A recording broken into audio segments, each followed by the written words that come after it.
también décadas como corresponsal mexicano en el extranjero, décadas como corresponsal de guerra, eh, fundador y conductor, debí de haber dicho, fundador y conductor de su espacio en YouTube, No Apto para Cínicos, que hay que respaldar todos los días, bueno, cuando tiene internet, todos los días a las 2 de la tarde. O cuando no se le va la luz y O que en cuando realidad no, es para dormirse, Vicente. o cuando no le corta el servicio por falta de pago Salinas Pliego en Total Play.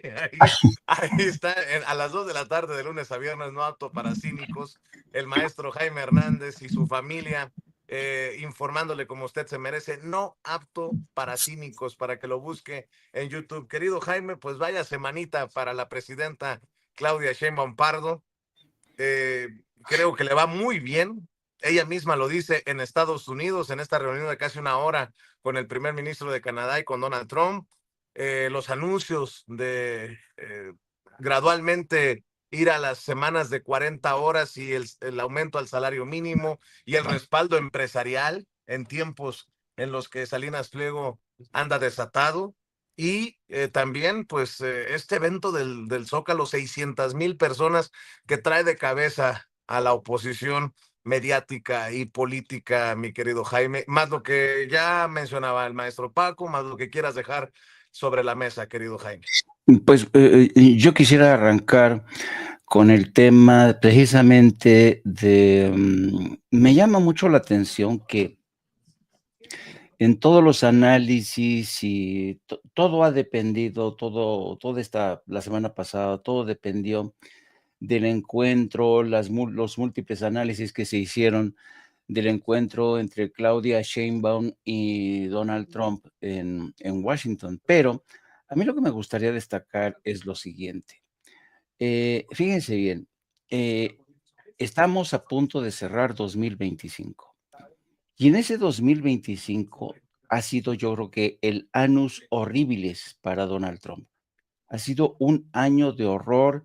Está menos 15 puntos por debajo de la popularidad. Ningún presidente había llegado a ese nivel de impopularidad con menos 15, menos 20 puntos por ciento, mientras que Claudia Sheinbaum supera el 70%. Y yo creo que a Donald Trump lo sigue persiguiendo el fantasma de Jeffrey Epstein, lo sigue pues lastrando las protestas cada vez más amplias, más extendidas de aquellos que condenan las redadas de inmigración. Ha perdido mucho terreno entre la comunidad hispana. Todo parece indicar que la economía no va nada bien. De hecho, el gobierno ya se ha abstenido de publicar los informes mensuales, semanales sobre creación de empleo, déficit comercial, déficit de deuda, porque saben que es horroroso el ambiente que tiene Donald Trump. Así es que, y luego encima hay ya muchos rumores sobre malas relaciones que hay con Pete Hegseth, el secretario de Guerra, también con Marco Rubio, a quien ya le dicen Narco Rubio. Todo parece ser que se está precipitando hacia más sacudidas al interior del gobierno y escándalos que tienen que ver con el enriquecimiento exorbitante de Donald Trump. Todo eso, claro, me llama mucho la atención que siga formando parte del análisis comparativo, tratar de decir, no, pues le fue bien a Claudia, le fue buena, pues sí, claro que le iba a ir bien porque Claudia Sheinbaum ha hecho un gobierno realmente ejemplar, disciplinado. Los índices de crecimiento, aunque son todavía bastante mediocres, bastante modestos, no cabe duda que los principios, los pilares que sostienen la macroeconomía están ahí. Tenemos reservas internacionales como nunca, tenemos inversiones extranjeras como nunca. La confianza en el país es impresionante. La imagen de México en el extranjero también llama mucho la atención. Así es que si vamos a comparar en verdad, la imagen que tiene en estos momentos Estados Unidos ante la comunidad internacional es un asco. mientras que la imagen de México emerge. La pregunta que habría que hacerse es, ¿cómo le fue a Trump con Claudia Sheinbaum? Porque realmente Donald Trump es un maestro de la confusión, ¿no? Transforma todo, el caos, la crisis, todo lo transforma en triunfo, que su país está mejor que nunca. Falso, falso. Entonces, ese es el primer elemento que quería aportar a la mesa. A punto de ya cerrar este 2025, Claudia Sheinbaum le va muy bien, mejor de lo que muchos imaginaban. Se ha cumplido aquel vaticinio de Andrés Manuel López Obrador de que Claudia Sheinbaum iba a ser una giganta, y lo fue, así lo demostró frente a Trump y frente a Mark Carney. Por otro lado, quería hincarle el diente al tema del atentado con coche bomba. Ahora la fiscalía se está resistiendo a llamarle atentado terrorista. Yo creo que fue un atentado terrorista. Un atentado terrorista, por definición, es aquel que hace daño con carácter indiscriminado, es el que aterroriza a la población. Esa es la definición de un acto terrorista. Yo entiendo que la fiscalía tenga sus reservas a la hora de calificar este acto, este atentado en Michoacán como terrorista, pero eso es lo que ocurrió. Y lo entiendo porque el gobierno de México tiene miedo de que al definirlo como un acto terrorista, Estados Unidos quiera meter su cuchara. Bueno, pero eso no es óbice para que se le llame lo que ha sido. Yo creo que es y justamente la propia investigación de la fiscalía apunta precisamente a el modus operandi, uno, dos, el tipo de explosivos que se utilizaron y qué uso, cómo se activó esa bomba. ¿Fue a larga distancia? ¿Tenía un temporizador? En fin, pero el coche bomba en Coahuayana, pues está llamando la atención porque precisamente los atentados terroristas no formaban parte, digamos, del menú de opciones que tenía hasta ahora el Cártel Jalisco Nueva Generación, a quien se atribuye este evento. Y yo creo que las cosas hay que decirles por su nombre. Entiendo las reservas de México al presentarlo como atentado terrorista, pero me llama mucho la atención porque yo no sé si ustedes se acuerdan, Paco seguramente sí, cuando Pablo Escobar empieza con los atentados terroristas, con coche bomba precisamente, él decide echar mano de gente que manda a traer de ETA, de la organización terrorista vasca ETA, contrata a expertos en explosivos de ETA que adiestran a su gente en el manejo de este tipo de explosivos, porque pues ETA era pues, conocida como una organización experta en el manejo sobre todo el uso de coches bomba. Así eliminaron a muchos líderes políticos y militares de la España posfranquista. Entonces, la pregunta es, precisamente por eso llama tanto la atención la dirección que ha tomado la investigación. ¿Qué tipo de explosivo se utilizó? ¿De dónde provino ese explosivo? ¿Qué sistema se utilizó? Se había colocado el explosivo cuánto tiempo antes. En fin, son muchas las preguntas por responder, pero el hecho de que la fiscalía apunte en esa dirección demuestra que a pesar de las reservas se trató de un atentado terrorista, amigos. Creo que ahí vamos a diferir los cuatro, porque ya llegó también Norman Pearl, hay que saludarlo. El querido Norman Pearl lo espera de 7 a 9 de lunes a viernes con Paco, con Jaime, de 7 a 9 Norman Pearl TV, gran amigo también Norman Pearl. Bueno, no sé qué piensen acerca de este atentado, un atentado definitivamente que le pone los pelos de punta a cualquiera. Yo no creo mucho en las coincidencias. Otra cosa, mi querido Jaime, mientras el pueblo estaba desbordado en el Zócalo, tronaba el coche bomba en Michoacán, ¿no? Mientras el gobernador venía en un camión con los asistentes de Michoacán, truena el coche bomba, mientras Omar García Harfuch hacía presencia en el evento en el Zócalo, truena el coche bomba.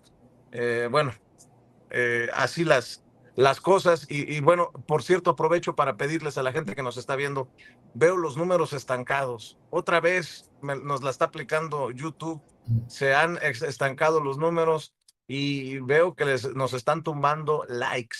Así que le pido, por favor, que nos ayude con los likes que no cuestan, pero que sí cuentan, para exigirle a YouTube que no esconda nuestro contenido y que haga disponible esta transmisión en vivo y en directo para más personas. Así que échenos la mano, por favor.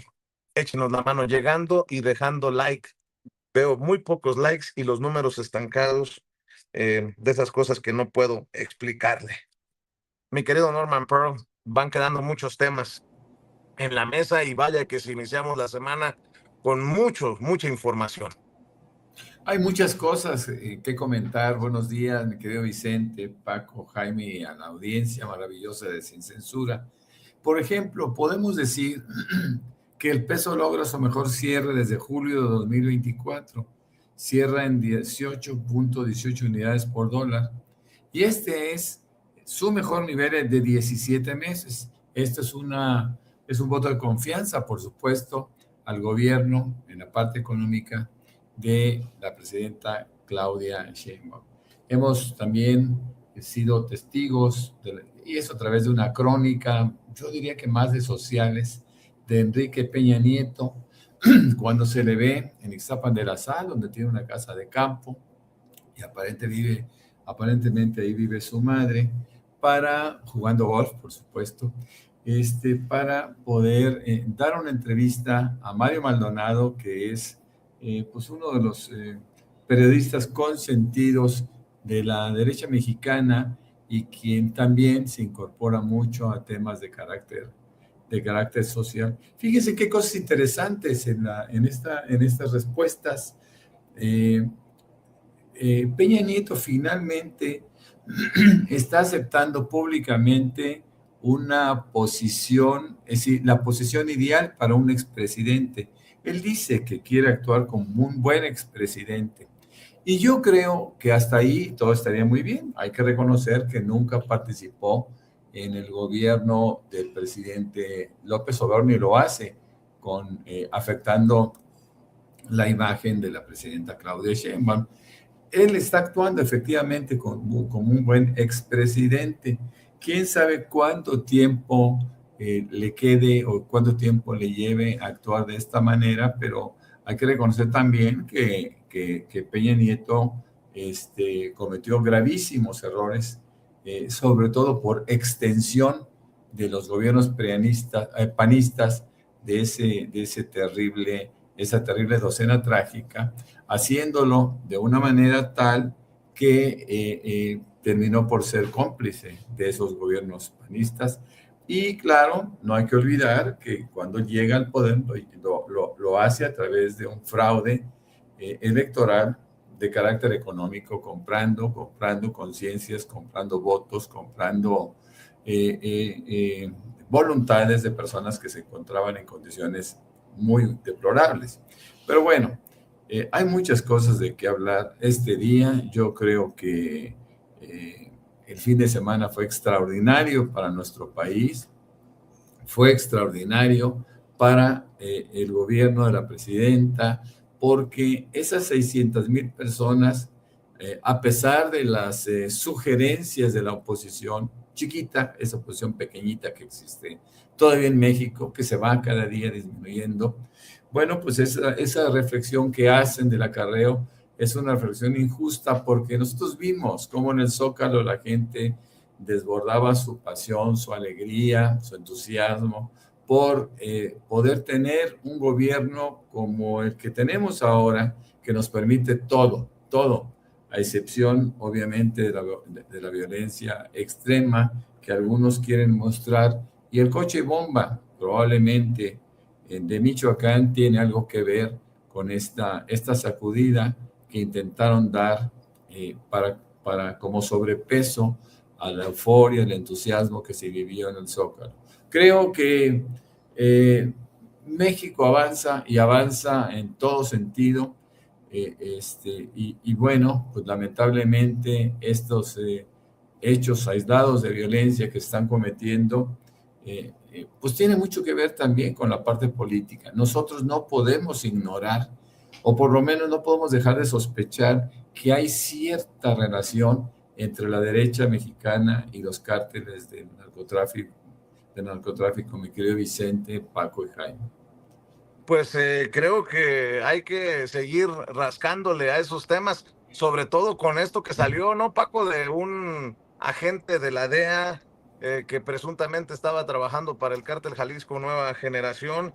Estoy revisando este caso, ¿no? Este agente de la DEA cuyo caso fue precisamente destapado en una corte federal de Nueva York. Fue acusado formalmente de conspirar para blanquear millones de dólares que creía eran ganancias del cártel Jalisco Nueva Generación. Cayó en una trampa de la DEA, pero yo menciono a este agente de la DEA porque eh, información de la DEA apunta a investigación sobre López Obrador o Claudia Sheinbaum. La DEA tiene dicen los odiadores de la 4T y de este gobierno que encabeza la presidenta Claudia Sheinbaum Pardo. Eso más el tema Michoacán y el coche bomba y lo que le quieras agregar, mi querido Paco. Mira, Vicente, no, los dos temas, el de la DEA es bien importante porque yo lo he dicho desde hace mucho tiempo, la DEA era un nido de corrupción en México y ahí están los elementos, no este caso, muchos, sí, Nicolás Palmieri, que fue director de la DEA en México, fue despedido sigilosamente en 2022, aunque conocimos hasta 2023 que ya lo habían dado baja por corrupción, trabajaban para todos los capos del narcotráfico, pero mira, no, sí, tú tienes razón cuando dices que vamos a estar en desacuerdo por el caso Michoacán. Y sí, hay una parte. Si yo me niego a llamarlo terrorismo, lo llamó la fiscalía, bueno, pues démosle paso a la fiscalía, pero ¿por qué me niego a llamarle terrorismo? Y entiendo que, o quiero entender que la fiscal Ernestina Godoy Ramos no midió lo que significaban esas palabras que terrorismo, que además fueron, se escribieron en un boletín. ¿Por qué me niego? Yo viví en Colombia, ¿sí? Entre 1988 y 1989, cuando era verdaderamente la época de la violencia terrorista del cártel de Medellín. ¿Qué componentes tenía la violencia del cártel de Medellín, de Pablo Escobar Gaviria, de Gonzalo Rodríguez Gacha, el falso mexicano, porque él era admirador de México, de Carlos Leder? Tenía un componente, esa violencia del cártel de Medellín, un componente que no tiene todavía la violencia de los cárteles del narcotráfico en México, político. Además de que el cártel de Medellín tenía un plan para controlar el Congreso de Estados Unidos o de Estados Unidos de Colombia, mira, Pablo Escobar se sentó nada más ahí. Era un legislador suplente, pero se sentó en la legislatura de Colombia. Sí, en el Congreso colombiano. Pero eso es una parte. Carlos Leder, que era uno de los tres cabecillas, tenía un plan político para apoderarse de Colombia, políticamente hablando. Aquí, y luego tiene otro componente que es el que le da además los visos de terrorismo. ¿A quiénes asesinaron y a quiénes dirigieron sus bombazos? Al ministro de Justicia, Rodrigo Lara Bonilla, al director del diario El Espectador, Guillermo Cano Izaza, y desde entonces El Espectador nunca ha sido lo que fue. Y luego el magnicidio que me tocó a mí, del candidato presidencial Luis Carlos Galán Sarmiento. Asesinaron al magistrado Hernando Vaquero Borda, al coronel Jaime Ramírez, al procurador Carlos Mauro Hoyos. Además fue no solo asesinado, lo secuestraron. No hay un número así de otros políticos que asesinó en el resto de Colombia el cártel de Medellín, pero tenía un plan político real y que los hace después los extraditables. Sí, era un grupo criminal, narcotraficante, pero era un grupo con un proyecto político. Aquí todavía no hay visos de un proyecto político, aunque el estallido de coche bomba, mientras el gobernador estaba en el mitin o se dirigía de regreso a Michoacán o mientras estaban aquí, estaba aquí en la Ciudad de México, quiero decir, en la celebración de los 7 años del arribo de la 4T, hay un coche bomba, no descarto que haya un móvil político, pero y a un cuartel de policía. Pero recordemos que ha habido otros atentados y yo siempre me negué y me he negado todavía hoy, a pesar de que lo dice la Fiscalía General de la República, y después rectifica, pero ya se había mandado el comunicado y el primer comunicado dice terrorismo. Así que si dicen ellos que es terrorismo, dejémoslo así, pero ¿por qué me niego? Por todos estos elementos que te doy o que les doy Jaime, Vicente y Norman, porque en esa época viví en Colombia, ¿sí? Viví poco más de un año en Colombia. El asesinato de Luis Carlos Galán, el ascenso de César Gaviria, que me tocó su primera conferencia en Casa de Nariño, la primera conferencia, yo trabajaba para una agencia interna en Nueva York, para ser precisos, ¿sí?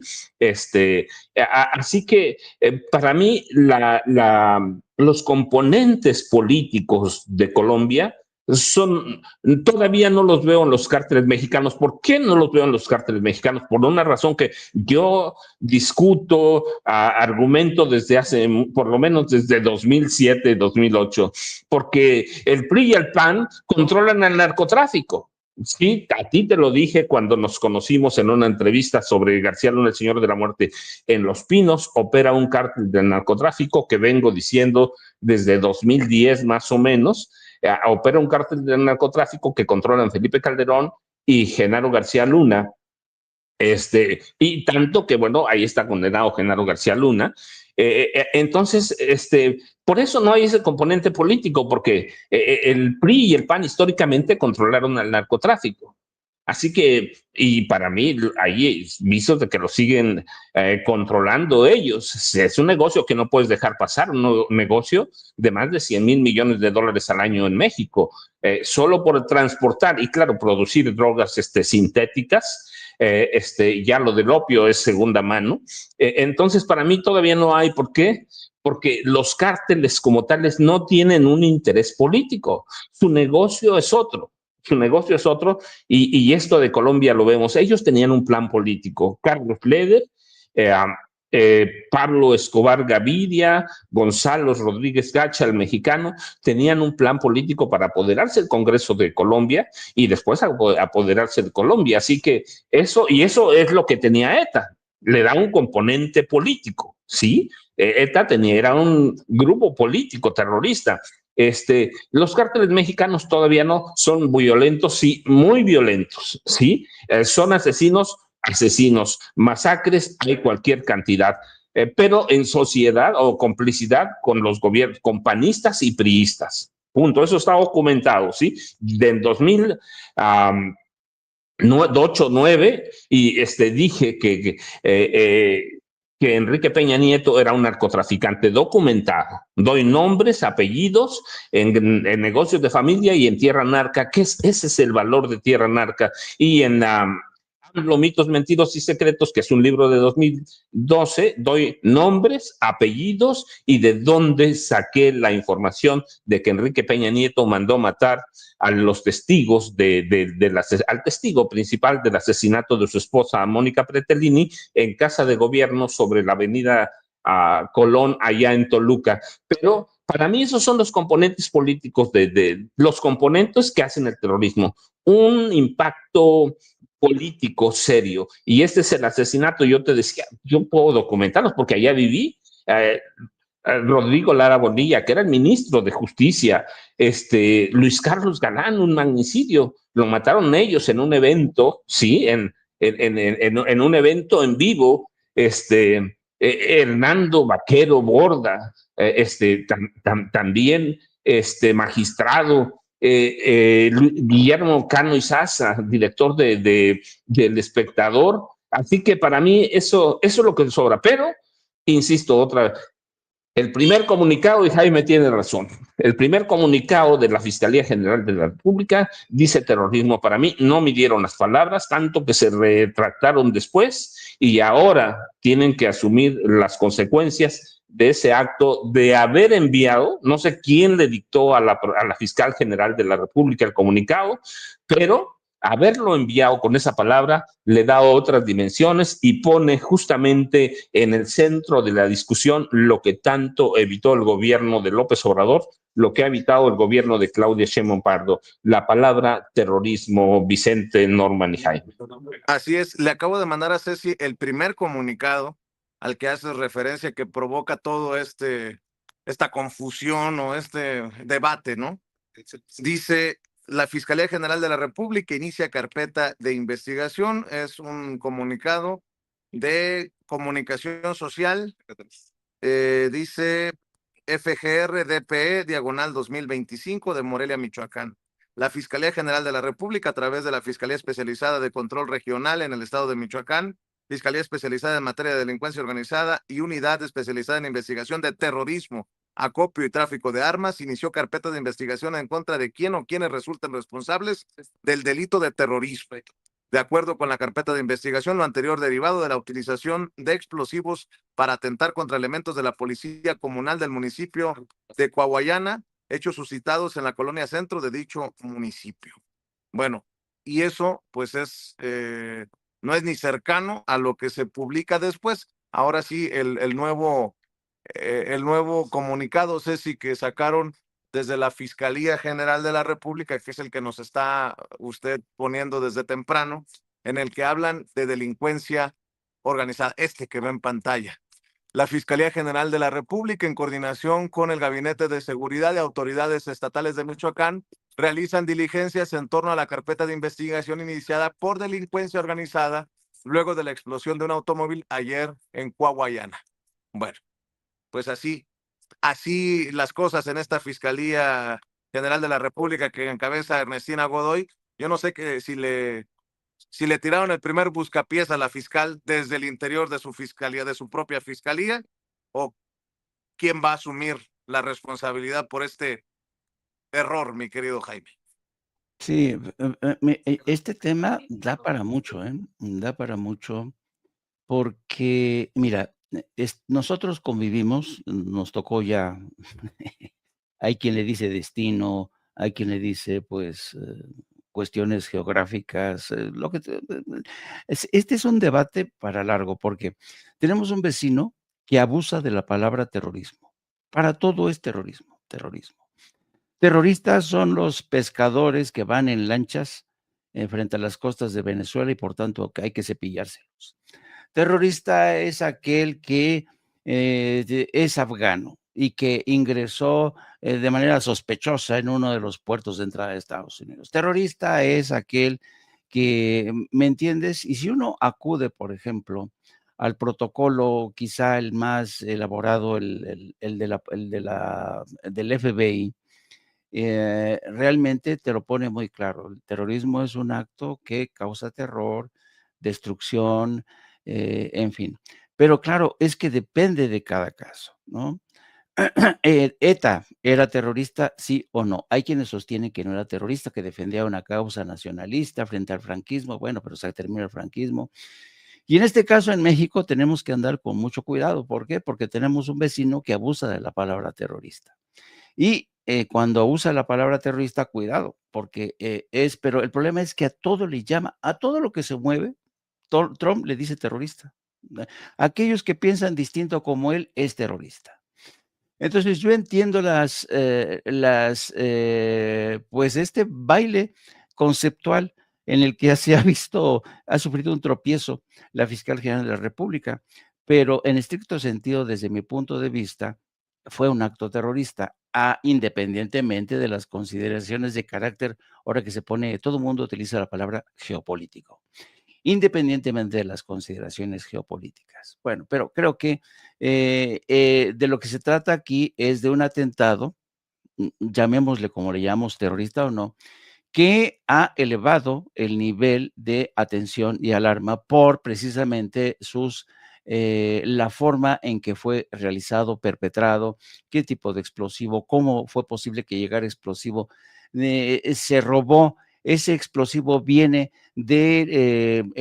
porque ocurre muchas veces que hay explosivos que o vienen de minas o vienen también de cuarteles de la Guardia Nacional de Estados Unidos. Hay elementos que trafican, que venden explosivos a los cárteles de la droga. Por eso es tan importante investigar el modus operandi, ¿no? Y haciendo de lado eso, a mí me gustaría también hoy hablar, porque no me lo puedo perder de verdad. Quiero meterme con Enrique Krauss. El día de ayer, Enrique Krauss lanza una... Oye, antes de que hables de lo que escribió en el Reforma, ayer Enrique Krause estaba muy triste, compungido, solo en al pie de Cochán, desayunando, comiendo ahí en el Intercontinental, y me imagino que meditando y diciendo, me la mamé con lo que escribí para el periódico Reforma. Ahora resulta que la mañanera es antidemocrática, dice Enrique Krause. No, no, no, no, no, no te lo pierdas. Dice que la mañanera entronizó el odio y la mentira.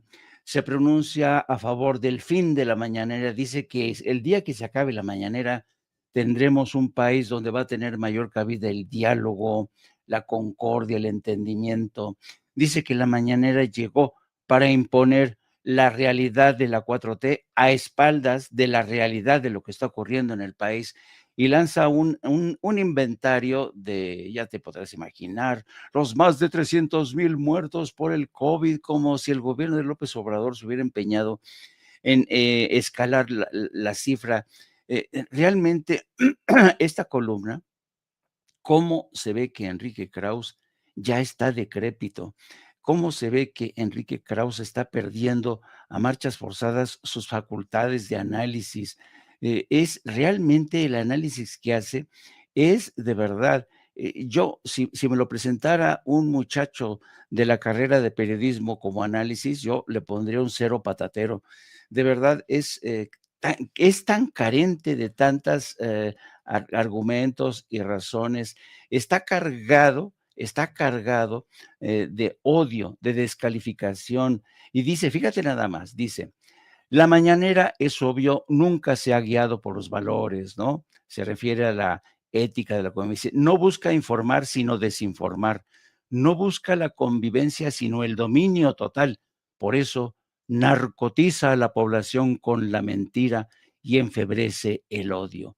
No, no, no, no, no. O sea que en la mañanera que inauguró Andrés Manuel López Obrador para salir al paso de esa ofensiva sin precedentes desde todos los medios corporativos, la inmensa mayoría que ya controlan los oligarcas del poder, era ¿para qué? ¿Para sembrar odio? No, señores, era para tener derecho de réplica ante ese tsunami de ataques, eso sí, de odio.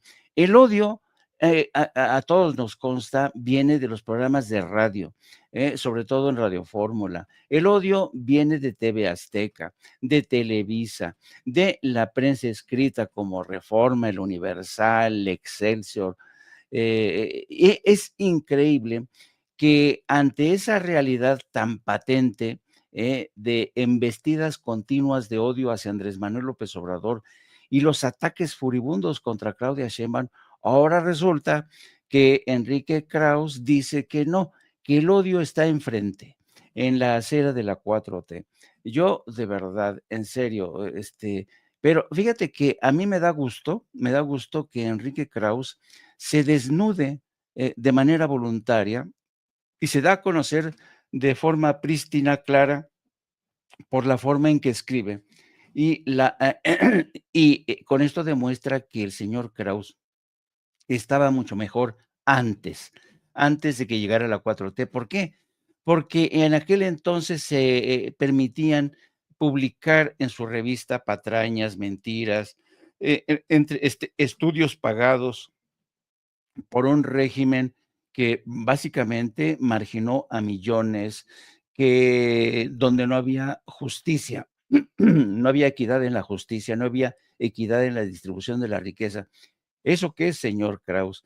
Así es que a mí, de verdad, si alguna vez dan clases ustedes de periodismo, de análisis de contenido, por favor, pongan esta columna una mañana sin mañanera como muestra de la caída en desgracia de un intelectual orgánico que llega al extremo de negar la realidad que sí ven millones de mexicanos.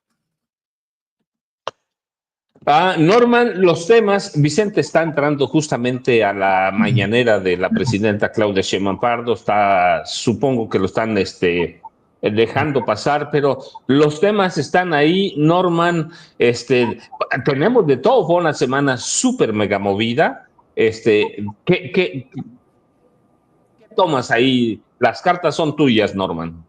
Bueno, simplemente a mí me gustaría abordar o reabordar el tema de Enrique Krause, porque él cree, siempre lo hace, que con un juego de palabras va a envolver a su interlocutor, a sus lectores, en sus mentiras e interpretaciones que generalmente son bastante vagas. La mañanera es un contrapeso, pero no es un contrapeso que nace en 2018, es un contrapeso que nace en el año 2000, justamente cuando el expresidente López Obrador asume la jefatura de gobierno de la Ciudad de México. Y lo hace con esa inteligencia y pragmatismo que siempre lo caracterizaron. Sabían perfectamente bien que los medios de comunicación iban a ser contrarios a su mandato, a su gobierno, y lo hace con ese pragmatismo que siempre la caracterizó en términos políticos. Yo creo que la mañanera existe, es un foro que combate la desinformación, es un foro que lleva la noticia fresca, pero siempre va a ser, como lo dijo muy bien el maestro Jaime Hernández, ejercer el derecho de réplica ante todos los medios de comunicación nacionales, ¿no? Porque inclusive por ahí de repente vemos involucrados a algunos columnistas de la misma jornada, ¿no? Y gente que pues termina por subyugarse ante un poder económico que todavía les estimula de una manera, pues parece que reiterada, por lo menos en Reforma, lo vemos en el Universal, en Milenio en algunos casos. Milenio tiene algunos columnistas decentes, apreciables. Pero bueno, pues esa es una lucha que se da dentro del ámbito de la comunicación con diferentes fórmulas. Por ejemplo, si hablamos de comunicación, a mí me llamó muchísimo la atención, y creo que lo presentamos en el programa nocturno, cuando surge un individuo se apellida Vallejo, con una serie de comentarios, o más que comentarios, con unas noticias absolutamente falsas, que él pensaba que iban a involucrar al gobierno de México con esto. Pero creo que ese es el extremo de la capacidad que tiene, el extremo nocivo que tiene la capacidad que tiene o que tenemos los mexicanos para expresarnos. No quiero leerlo porque me parecería un absurdo, pero hay cosas que también son importantes. Por ejemplo, y esto me sorprendió mucho, cuando hablan de que María Corina Machado va a ir a Oslo a recibir el Premio Nobel de la Paz. Yo hago un pequeño tweet o post, como se le llama ahora, en donde digo, la señora María Corina Machado saldrá de la clandestinidad que vive en Miami para viajar a Oslo y recibir un Premio Nobel de la Paz, cuya decisión ha creado conflictos en el mismo seno del comité específico que la eligió.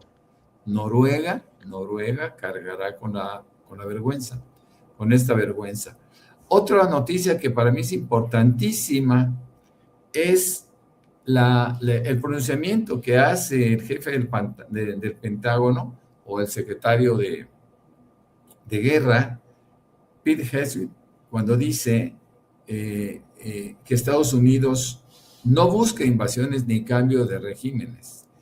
Hay un exasor militar del Pentágono, el coronel Douglas McGregor, que lanza advertencia en estado puro a Estados Unidos en entrevista con Tucker Carlson. No sé si ustedes la vieron, Pero dice, involucrarse militarmente en Venezuela sería un grave error para Estados Unidos. Sería otro desastre interminable como Irak y Afganistán. Pero esta vez en nuestro propio hemisferio. No tenemos intereses vitales ahí que justifiquen derramar sangre y billones de dólares americanos.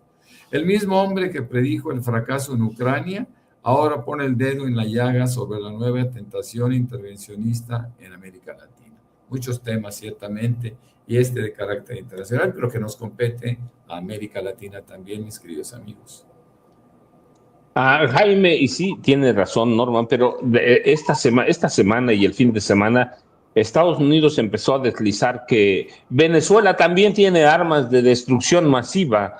¿No se te hace ya conocido ese discurso y muy trillado, Jaime? Sí, van por la ruta de Irak cuando se inventaron el tema de las armas de destrucción masiva. No, el rearme que ha experimentado Venezuela, pues tiene que ver mucho con la acción agresiva de Estados Unidos. Venezuela le ha pedido a Rusia pertrechos militares, misiles, porque tiene que defenderse. ¿O qué esperaban? Que esperara a la mayor concentración de tropas de Estados Unidos con una mano detrás y jugando al cojo el ejército de Venezuela. Pues no, no, no, no. Este argumento de las armas de destrucción masiva, supongo que surge porque la propia Casa Blanca y el Pentágono reconocieran que justificar la guerra en Venezuela bajo el argumento de que hay narco no se justifica legalmente. Eso para empezar, ¿no?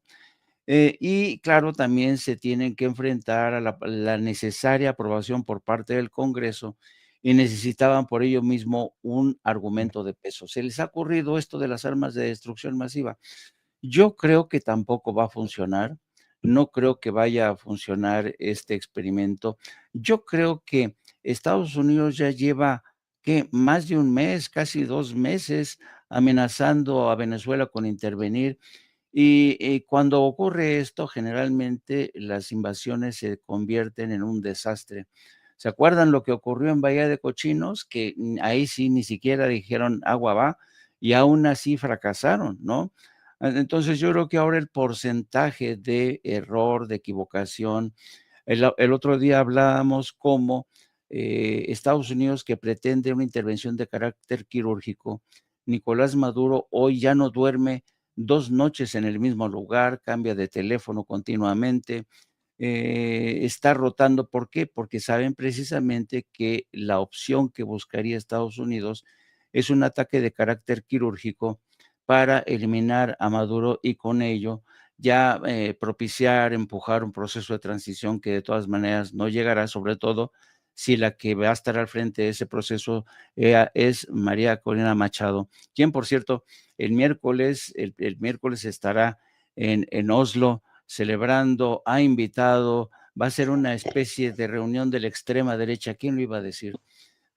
Ha invitado a Javier Milei, ha invitado a gente destacada de la extrema derecha para que la acompañen en esa premiación, que va a estar bastante deslucida porque la ceremonia, tal y como se ha celebrado durante mucho tiempo, no va a tener lugar porque hay mucha gente que no está de acuerdo con este festejo.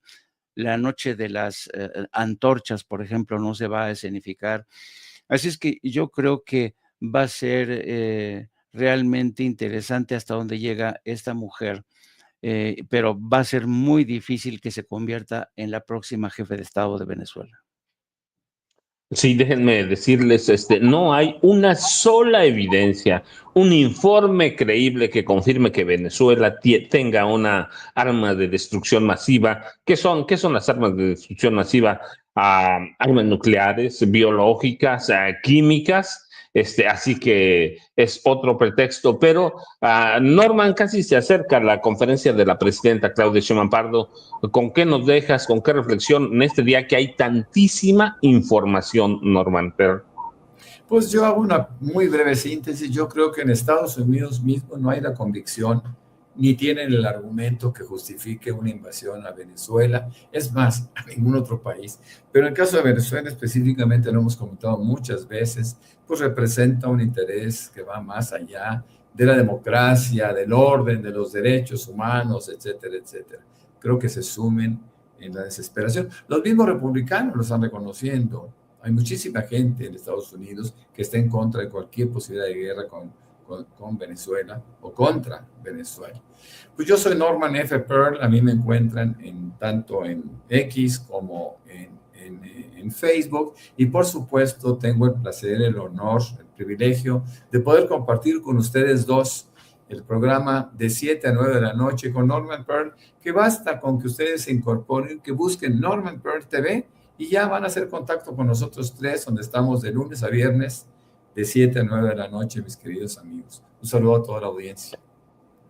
Jaime, ¿qué semana para empezar la cuenta regresiva del cierre de 2025? ¿Qué nos espera? ¿Con qué nos dejas, Jaime Hernández? Y recuerde, a las de 2 a 3:45, no apto para cínicos, pero ese es de Jaime Hernández. Ya le estoy robando su participación. Jaime.